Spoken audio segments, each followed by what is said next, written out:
ሰላም አደራችሁ። አንድ ሁሉ የሚገርመኝ ነገር አለ። ምን አትሉኝም? ከነጮቹ ባህላቸውን የሆነ ነገራቸውን ምን በቃ ኮፒ ለማድረግ ብዙ ጊዜ ስንጥር ስንደክም እንታያለን። ደግሞ ምን እናደርጋለን? ብዙ ነገራቸውን ኮፒ እናደርጋለን። አንድ ነገር ግን አለ በጣም በቃ ይሄ ባህል ወደኔ ሀገር ቢመጣ ብዬ ሁሉ ዊሽ ማደርገው ምን እንደሆነ ታውቃላችሁ?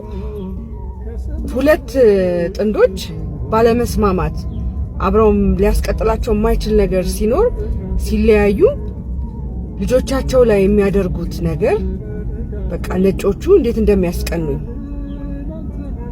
ልጆቻቸው እንዴት ፉሊ ሪስፔክት እንደሚያደርጉ ልጆቻቸው ሌላ ሰዎች እንደሆኑ እንዴት እንደሚያምኑ በቃ ሌላ ሰው ናቸው።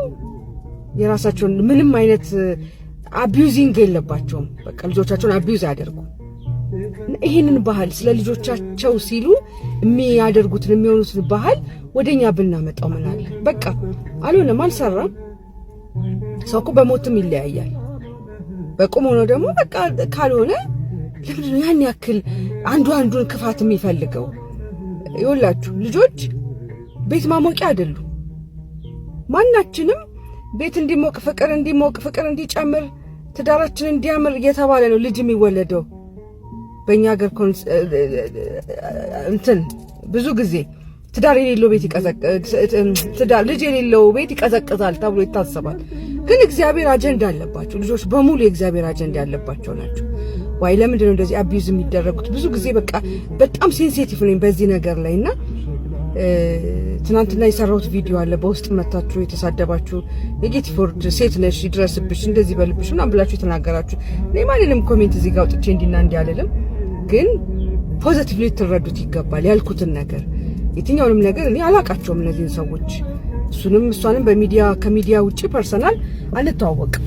ግን የሆነው ነገር ልጆች ላይ የተደረገው ነገር በጣም ሪቴት የሚያደርግ ነገር ስለሆነ እንደ አንድ እናት እኔም የአራት ልጆች እናት ነኝ። እንደ አንድ እናት በጣም ሪቴት አድርጎኛል።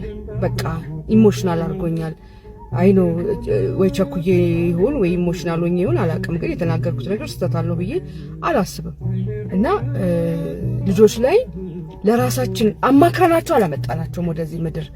እንትናም በዚህ ጊዜ ለወልድ ነው ምን ትላለ ምናምን ብለን አላመጣናቸውም። ለራሳችን ደስታ፣ ለራሳችን እርካታ፣ ለራሳችን የሆነ ማስቀጠያ ብለን ያደረግነው ነገር ልጆችን አቢዩዝ ማድረግ የለብንም። ዛትስ ኢት ኢትስ ማይ ፖይንት። ይሄ ነው በቃ አለቀ። ቴንክ ዩ። ወዳችኋለሁ።